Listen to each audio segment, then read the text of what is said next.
you hear me? All right.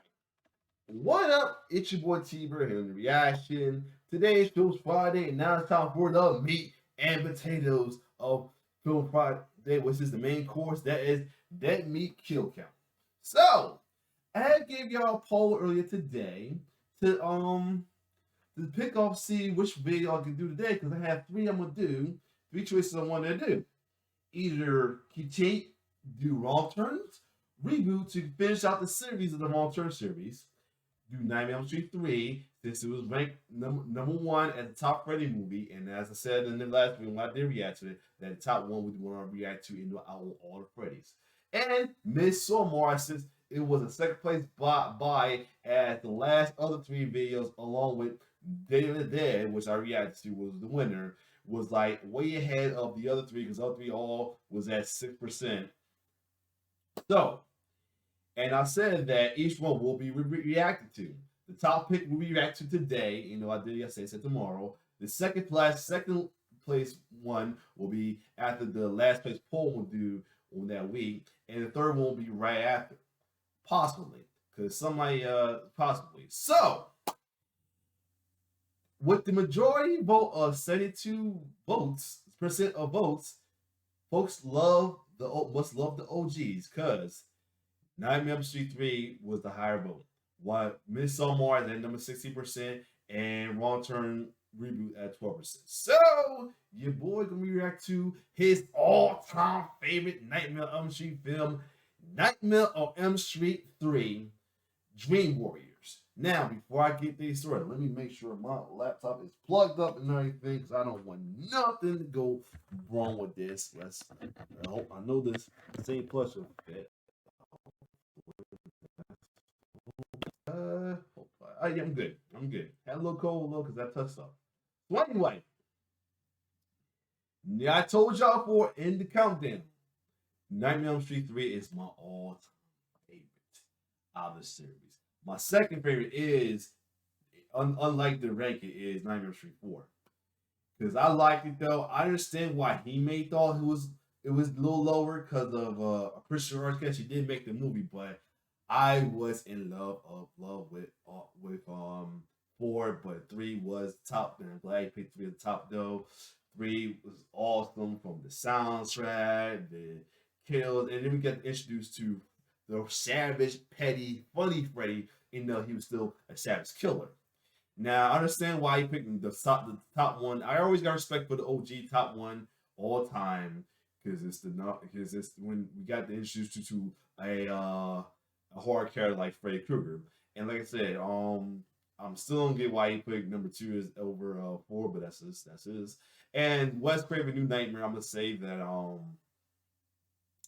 I grew to respect it later down the line, because like I said, I was used to 3 and 4 Freddy as well as 5, and I can see why 5, because he got 2 Looney Tunes about 5, and then Freddy Dead was the tip of the Looney Tune bird, tip of the Looney Tune iceberg. But 3, awesome, features soundtrack, and here's a story I can tell you about the soundtrack.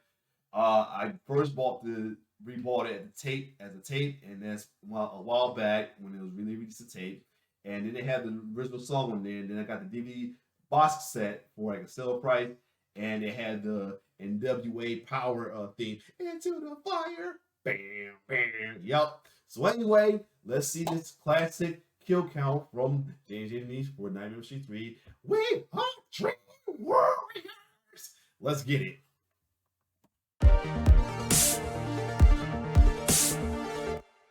Welcome to the kill count, where we. And you know, since I'm a fan of this, I'm gonna be a lot of pausing and talking, reminiscing. So, if you're not a fan of me doing that, you just go to the link yourself, watch the kill count on your own. But this is right here, it's a reaction fest. I'm gonna react, and me reacting includes talking and reminiscing. So yeah, for those who are loyal fans, keep watching. Y'all know what to do. We tally up the victims in all our favorite horror movies. I'm James H. And and today we're looking at A Nightmare on Elm Street 3. Hold up, I'm getting the code overload. Let me make sure yep. Here we go. Let's get that fixed real quick. I don't want no reason for this. I want no reason. Anyway, let's get back to it. Dream Warriors, released in 1987. With a screenplay begun by Wes Craven and revised by Frank Darabont, Nightmare 3 completely ignores everything from Part 2, choosing instead to bring back Nancy and delve deeper into Freddy's backstory. Dream Warriors is the movie that began Freddy's status as pop culture icon, with him spitting out one-liners every kill and appearing in all sorts of different fun forms. Balancing out the Fred Krueger show is a solid cast of teens that includes Patricia Arquette in her first ever role. She plays Kristen Parker, whose unique ability to pull other people into her dreams leads to the creation of the titular Dream Warriors, a group of institutionalized kids who fight Freddy with their dream powers. While that may sound a little goofy, Dream Warriors has a much more well-balanced tone than the campy stuff that would come later in the series. It's also got some pretty damn memorable kills, so let's count some sheep and get to them. Alright, so yeah, if you see this is his earlier kill count reaction video, so this is when we get straight to the kill. You saw when I did the what was it, Friday the 13th, the first one. You should have saw how I did that. That man, oh man, he just went through that joint like it was nothing. But anyway, let's get it.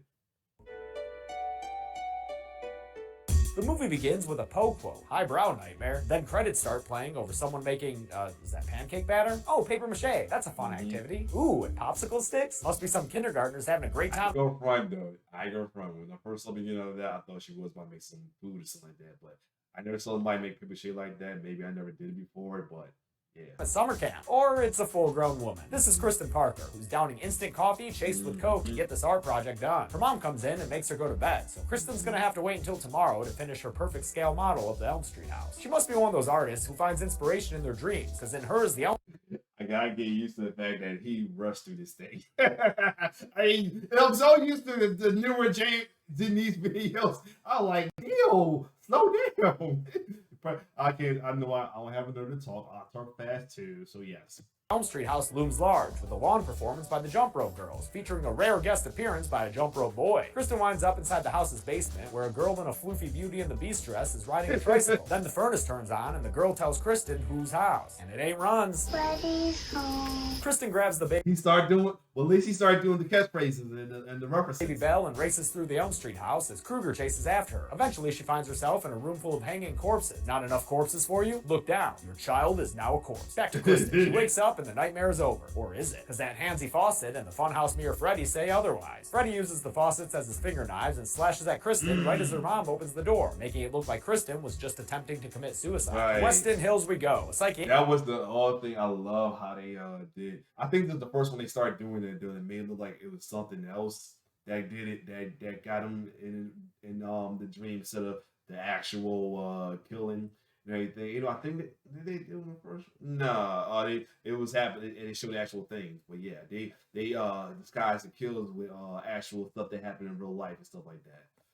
Psychiatric hospital, which the series would return to in Freddy vs. Jason. The staff at this place includes Dr. Gordon, played by not Bill Maher, and the orderly Max, played by Lawrence Fishburne, in a very transitional state between Bill Burr. He do like Bill Burr. Boy Curtis and Morpheus. There's also another doctor there, Sims, who tells Gordon that they have a hotshot grad student coming to work for them. Guess who it is? It's motherfucking Nancy Thompson! White hair streak and all. And she shows up as Kristen is being admitted in a not-so-peaceful manner, throwing shit around and slashing Max with a scalpel. Nancy's able to provide some understanding and calm Kristen down with a hug. She's been through a lot. Then Max introduces Nancy to a couple more patients. Philip is a sleepwalker who makes marionette puppets, which will come back later in a fun way. And Kincaid, my personal favorite character, is a temperamental dude who Max says often winds up in the quiet room. I do it so I don't have to look at your ugly face all the time. Haha, Kincaid's the best.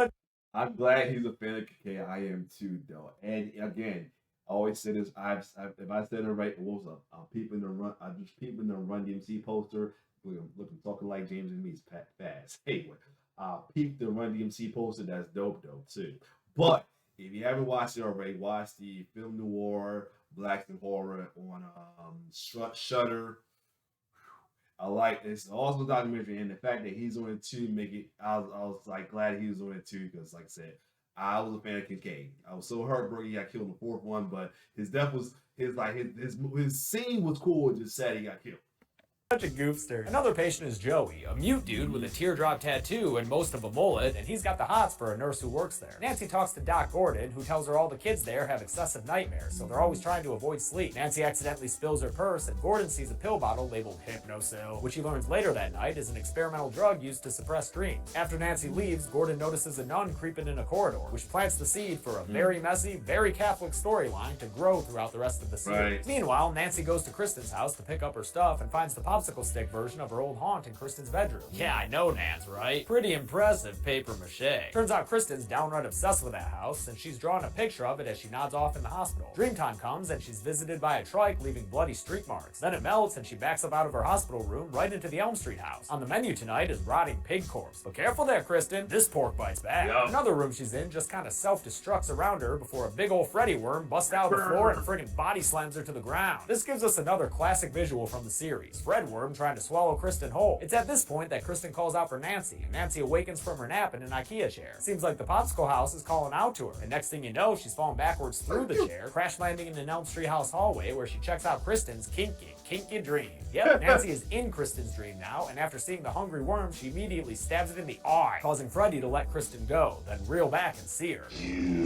Oh my god. As he charges at them, the girls get safely behind a door. Then Nancy wakes up and finds that a cut on her hand is carried over from Kristen's dream. Nancy immediately confronts Kristen with the popsicle stick model of her old house, and Kristen admits that she's had this dream recruitment power since she was a child, when she would pull her dad into her nightmares to keep her safe. Hey yo, Kristen, the US military would pay top dollar for that kind of power. Just saying. Time for some group therapy. Groups in session. Straight talk only in this room. It's our chance to meet all the other patients in this joint, like Will, a geeky guy confined to a wheelchair after apparently trying to jump to his own death. There's also Jennifer, who plans to be an actress whenever she gets out of Westin, and finally Taryn, who has a history with drugs and chose to stay at Westin to avoid juvie. They talk with the doctors about their collective nightmare, and Dr. Sims says their scary dream man is probably just the manifestation of guilt and over-sexualized thinking. Oh, great. Now my dick is killing me. That night, Will, Joey, and Taryn are playing a knockoff D&D called Wizard Master, until Max comes in and tells them it's time for lights out. As soon as he's out of the room, though, Joey and Will argue over who's on first shift or staying up. Looks like these kids got themselves a buddy system to stay alive. Good on them. Too bad Phil and Kincaid aren't taking the same precautions, because don't look now, but it's Freddy Krueger as envisioned by Andre Toulon. I love the stop-motion Freddy puppet here, even if we only see it for a few seconds before Freddy scales up to full size at the foot of Phil's bed. He slashes Phil all over the place with his finger knives and then rips out his,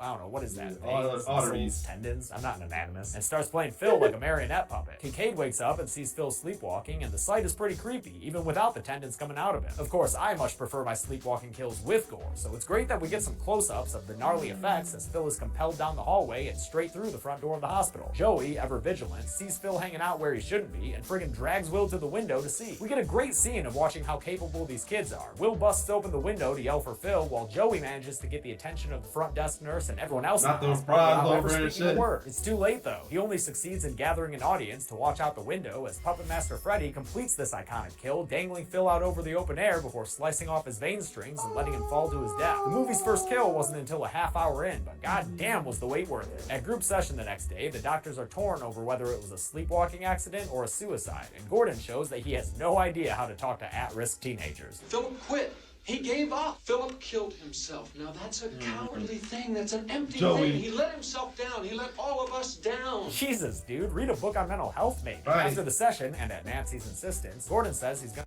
Sorry, that's the one thing about this. They ain't playing the kick game for it. No, fuck you up. Anybody gonna join on me? Fuck you, I'm not gonna see. I'm not gonna see. Let me go. I'm gonna see. They should have had this. They should have played that. But again, this was early Dan me. He would probably, if it was James and Denise now, he'd probably play that part. But yeah, here we are. But it's all good. Dan me's always a shit, regardless. gonna prescribe Hypnosil. Sims is understandably against testing an experimental drug on a bunch of apparently suicidal teens, but acquiesces as long as Gordon takes full responsibility for whatever happens. In the rec room, Jennifer's watching TV as here we go. acting career and burning herself with cigarettes to stay awake. But it doesn't work, because while she's watching Dick Cavett interview Zaza Gabor, things get weird. Can I ask you something? Certainly. Who gives a fuck what you think? That's how you do a cameo. Jennifer gives the TV a whack to fix it, but then it sprouts some arms out the sides and grabs her, lifting her to the screen. I'm gonna pause it. Hope I ain't stopping, but it grabbed me up every time. It's always like, hey, something. Who gives a fuck what you think? I love it every time. And here we go, the other favorite part of this. A Freddy head emerges from the top and delivers one of the most quotable lines of the franchise. This is it, Jennifer. Your big break in TV. Welcome prime time, bitch. He smashes her head through the TV and kills her, and fun fact, Prime Time Bitch is the only Freddy line ever improvised by Robert Englund, and it wound up being pure gold. At Jennifer's funeral, we pick back up on that nun storyline when she shows up to Dr. Gordon and introduces herself as Sister Mary. She tells him only one thing will save his kids. The unquiet spirit must be laid to rest. Ooh, cryptic. And when Nancy walks up, you know that nun gonna disappear like a bad habit on New Year's Day. Yep, she gone. Nancy and Gordon have another private meal, and this one's got candles and a fireplace. So, what the fuck's going on here? Getting some serious Anakin Padme vibes. But maybe this is all just Nancy buttering him up, because she tells him it's time to quit dicking around and believe her and the kids about Freddy Krueger. Cue another group session. Straight talk only in this room. Nancy gives the kids the lowdown on old Fred Krueger between his child-killing first life and his dream-killing second life, and informs them that they're all descendants of the vigilante parent group that roasted Freddy alive. You are the last of the Elm Street children. Nancy says they may be able to defeat Fred through Kristen's convenient power of pulling other people into her dreams. And also, because everyone has their own special power they can use in their dreams. Yeah, this stuff doesn't really follow the logic of the first film, but then again, none of the sequels do. So fuck it, let's get to some dream war. Gordon uses a pendulum to put everyone to sleep, and although they don't think it worked at first, these floating metallic balls are a pretty good indication that they are indeed all sleeping together, dreaming together. Let's see what these kids can. Yep, he's growing. This is he growing the videos. Do in their dreams. In my dreams, I can walk. Okay, sure, yeah, that makes sense. In my dreams, I am the wizard master. Alright, Will, you already went. Maybe let someone else have a chance, dude. Kristen, got anything for us? Okay, some cartwheels and a backflip. Sure, yeah, I was thinking you could aim a little higher, but that's fine. Kincaid, what you got? You are bending a chair. Wow, okay, so y'all have pretty lame dreams. Taryn? In my dreams, I'm beautiful Aw, well, you were good looking before, Taryn. The punk makeover certainly looked... and bad. Okay, when did everyone just decide they each get 2 turns? Can we please try to have some order here? At least Joey's dream is a little more adventurous, since he sneaks off to go sleep with that nurse he's been eyeing. Too bad you don't talk, Joey. It's the perfect opportunity to say, hello, nurse. But Freddy winds up being a wet blanket on this wet dream, since the nurse's tongue play gets a little too intense for Joey, and he winds up getting some lashes that tie him to the bed. What's wrong, Joey? Feeling tongue-tied? Ah, shit, that's right. Now begins the part of the franchise where Freddy takes all the jokes I would have made. Freddy doesn't kill Joey, instead keeping him suspended over a pit for whatever reason, and the rest of the straight talking group gets trapped inside their room as the walls start closing in around them like a trash compactor on the Death Star. The whole situation ends when Dr. Sims enters the room to find it looking like an opium den. Joey's on the floor and not responding at all. Apparently he's in a coma now, an incident that gets Gordon fired by the hospital superior. To be fair, in the last 4 days, we've had 2 suicides, and now that young man is in a coma. yeah, if that dude didn't get fired, there'd probably be an angry letter writing campaign. Right. On his way out the door, Gordon sees Sister Mary hanging out up by Phil's launching pad, so he goes up there to find her lighting some mood candles. She tells him this wing of the hospital was closed in the 40s after a young girl on staff was locked inside with the violent offenders who were kept there. Heads up for some sexual assault shit, because Fred Krueger's backstory ain't pleasant. The girl was raped by the inmates hundreds of times apparently, and was found days later pregnant with child. Bastard son of 100 maniacs. And just want to take a minute here to remind you that the way you were born doesn't predetermine who you are, you know? Children begot of rape or born out of wedlock aren't any more likely to be bad people or dream demons or whatever. Sister Mary also says that Fred's remains were never found after the fire and that they must be buried in hallowed ground to make things okay again. Got it. For some reason, Nancy's allowed to watch over Joey, and while she does, Freddy writes to her in Joey's chest, adding that special Freddy flair that really makes the message feel personal. She and Gordon convene and exchange information and... Hold up, in case you didn't see it when it froze. It froze a little bit. allowed to watch over Joey, and while she does, Freddy writes to her in Joey's chest, adding that special Freddy flair that really makes the message feel personal. She and Gordon convene and exchange information and realize that only one man would know where Freddy's remains are. Yo, you hear that? Is that an alto saxon? Is that a tenor saxon? Nah, son, it's a John Saxon. Nancy's dad, Lieutenant Donald T. Johnson, is back, and he is drunk as a skunk. Well, if it isn't my little girl. My baby come to see her daddy? Guess he's honoring Marge's legacy. He also refuses to believe any more Freddy Krueger shit, so he sends his daughter away. At the hospital, Kristen freaks out and gets put in the quiet room, so when Gordon calls the kids there, what, he can just call them straight direct? Taryn tells him what's up. Gordon sends Nancy back to Westin and says he'll keep working on Donald. Yeah, I'm sure Nancy's dad is... Hold on.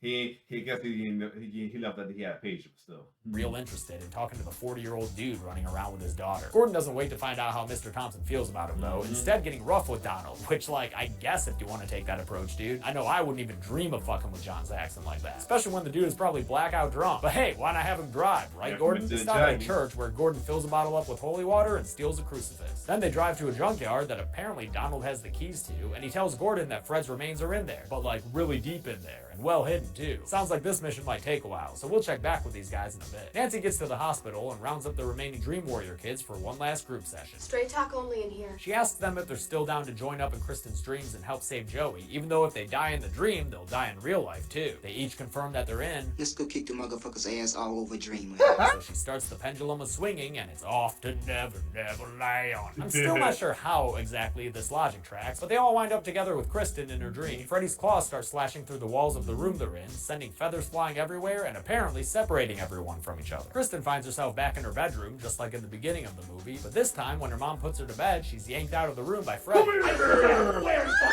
fucking bourbon? I had to do it. Sharp-dressed man decapitates Mama Parker and jumps on the bed to get Kristen, but she's got the I had to do at least one line because I doubt I'm gonna say that's fucked up in this movie because it's my classic. sweet acrobatic skills with a Z and manages to escape through a window and wind up back in the Elm Street house. Taryn finds herself in a colorfully lit back alley set where she runs into Freddy. Okay, asshole. Let's dance. They have a little knife fight, as required by law of all back alley meetings, but it doesn't last very long before Freddy breaks out the good stuff. Let's get hard. Then the track marks in her arms turn into little mouths. Oh, sick, dude. And Freddy stabs her with the needles, giving her a lethal overdose. A truly cruel death for the recovered addict, and an image that would probably make for a pretty sweet and ironic Dare shirt. Oh, hey, it does. Oh, now it's on to Will. he He didn't finds stay on the himself in rush. the hallway staring. Damn, he made waste doing the World Warriors sound with the leader do sound with a rush, whatever. Down the barrel at a scary-looking wheelchair. Freddy's there too, being evil and cracking jokes, and then the chair charges at Will. It manages to ground him on its first run, but after it turns around for a second charge, Will gets himself off the ground and turns into a stupid-looking wizard master whose zappy green finger bolts blow up the evil torture chair. Seriously, dude, last time I saw your wizard master outfit, it was on a box of Count Chocula. I mean, go ahead and wear it, I guess, as long as you don't say anything stupid. In the name of Lord, Prince of Elves, demon be gone! Yeah, okay, go ahead and gut this dude, Fred. Sorry, kid. I don't believe in fairy tales. They're not fairy tales, they're fantasy epics, is what I'm sure Will is thinking as he bleeds out dying from Freddy's finger knife stab to the heart. Kristen and Nancy. Alright, when I watched this before a couple times, I always kind of low-key thought he ripped his heart out, but I could be wrong, but yeah. Are able to reunite and are soon joined by a rampaging Kincaid who, oh yeah, his way into the room. Kincaid's got a little bit of Jarvis in him. Yo, Freddy, where you hiding at, you burnt face? Pussy! Kruger! Pussy! Yeah, you tell him, Kincaid. Show him what it's like to get shit talked by a dude wearing suspenders. Freddy responds by placing a door in front of him. This is the thing I always said about Kincaid. He was a true black man in a horror film. He wasn't like black man trying just a token black man. He was the black man in a horror film, like for real. Everything about him was like he wasn't like the preppy, nothing like that, would try to act like the other race thing. He was a black man in a horror film. And he was like one of the earlier survivors of black survivors in a horror movie till four, of course, but still. Of them, and through that door is a big old furnace cave where Joey lies captive over a pit of fire and doom. Fred shows up, and Nancy has a poor choice of words for him. Let him go, Kruger! Your wish is my command. Freddy starts detonguing Joey's limbs. That's a weird fucking sentence to say. But luckily, Nancy's able to reach him and save him before he hurtles down to the hellfire below. Kristen tags in with some flippy action against Fred as Kincaid uses his mildly enhanced strength to save Nancy and Joey and then hit Freddy with a pipe. But he doesn't do too much damage, nor does Nancy after she impales him with a steel rod, because Fred just pulls that shit out and licks himself off a little blood snack. Blood. Then we're introduced to another new element of Freddy's whole deal. Turns out he's got a chest full of screaming faces. Yep, they're the souls of all the kids he's killed and they give him power or something. And now back to our regularly scheduled program, Dad Bod Corpse Hunter, starring not Bill Maher as Grimacing Gordon and Johnny B. Saxon as Donald the Drunk. They pop open a trunk with Freddy's remains and start digging a proper grave for it, and it's at this point that Freddy and his soul chest realize something's going on, so he disappears from the dream world to go handle his business. Freddy full-on possesses his decrepit skeleton, and holy shit, when did this become Army of Darkness? Also, watch Gordon right here. Yes, I will never not find that face he makes hilarious. Donald gets into a halfway decent looking fist fight with with the skeleton before Skelly Kruger throws him against a hunk of junk and impales him on a metal bar, putting an end to Donald Thompson. Though thankfully, we'll see John Saxon in one more movie during the series. The skeleton makes quick work of Gordon too, knocking him into an open grave and doing a little victory taunt before reverting to a pile of bones again. That means he can start fucking with the Dream Warriors again, who are presently in the middle of a hall of mirrors. Freddy appears in all of them, laughing and waggling his tongue around, even grabbing the kids and pulling them through with a real cool looking distorted effect. Joey's able to save them by finally speaking up, screaming out a Vadery no that breaks all the mirrors and spits the kids back into the hallway. Can I say that? You found your dream power, man. His dream power is to yell? Cool. Here, you want some more weirdness to your Elm Street movie? How about Ghost Donald Thompson, who appears to Nancy to say he's dead now? And hey, sorry for being kind of a dick your whole life. If you're thinking this is a bit too hokey for a nightmare movie, don't you worry. Turns out the Spectre is actually Freddy, who sticks his finger knife. So here's the thing. When I watch with my friends who never saw it before, I like get up, act like I'm about to turn the DVD or anything off, and then that part like, gotcha. Oh, I really do that every time. Some fall for some like ain't over yet. No. But yeah, I always did when I was younger though when I played this. Yeah. Into Nancy's gut. Oh no, Nancy! He turns his attention to Kristen, but he should have known to double tap, as Nancy pops back up and stabs him with his own glove. And in the junkyard, her screams of anguish somehow wake up Gordon, who manages to crawl his way to victory by knocking Freddy's remains into the grave and dousing them with holy water, which results in some cool-looking beams of light bursting from Fred's body in the dream world. With a prayer to sanctify the whole process, Gordon puts Freddy to rest, and the Springwood slasher disappears from Kristen's dream. But it's too late for Nancy. As Kristen cries and holds her in her arms, it becomes clear that Nancy's a goner, and the subsequent funeral confirms that Nightmare 3 had the guts to kill off the original film's main character. Gordon sees Sister Mary in the cemetery and runs to catch up with her, but it turns out she's been a ghost this whole time, and that Sister Mary was actually Freddy's mother, Amanda Kruger. He goes to sleep that night with the popsicle stick Elm Street house on his nightstand, not seeing when his lights turn on. Oh honey, Freddy's home. Many Dream Warriors came out to play, but not all of them made it out alive. How many died? Let's find out and give you the numbers. In my dreams, I'm a strong boy. 6 people died in Dream Warriors, and the victims consisted of 3 males and 3 females, and even split between men and women fatalities. With a runtime of 96 minutes, that comes out to a kill on average every 16 minutes flat. I'll give the golden chainsaw for coolest kill to Jennifer. The whole thing looks so great, from the TV transformation to the after effect of the death. And of course, it's got the Freddy line that I find myself saying pretty much every day. Dull Machete for lamest kill will be Wizard Master Will, partly due to his lame-ass Grandpa Munster cosplay, but also because we've seen finger knife stabs 1,000 times already. And that's it. A Nightmare on Elm Street 3, Dream Warriors, was released in 1987, and I think you'll find that many Fred heads consider it their favorite. The next 2 films would follow closely in its footsteps, and we'll cover part 4, The Dream Master, next Friday. Until then, I'm James A. Janice. This has been The Kill Count. Thanks. Yeah, like I said, Thanks a lot for watching my Kill Count for Nightmare 3, Dream. So yeah, Dream Warrior, all-time favorite right there. Top favorite. He made it top favorite. It's my top favorite as well too. So yeah, pretty bad memories though. Like I said, hey, my brother. It's been a while since I watched it. Since I told you, my wife did not like sucks because I like to watch horror movies again. But I'm not a horror fan. You don't like horror movies, so I my Freddy collection is like locked in away, and God knows I'm gonna watch them again. But still, that's why I kind of low key thank y'all for picking Nightmare on Street 3 as my pick to watch first though. So other than that, so yeah, next week will be the last place poll, which I'm going to do a poll between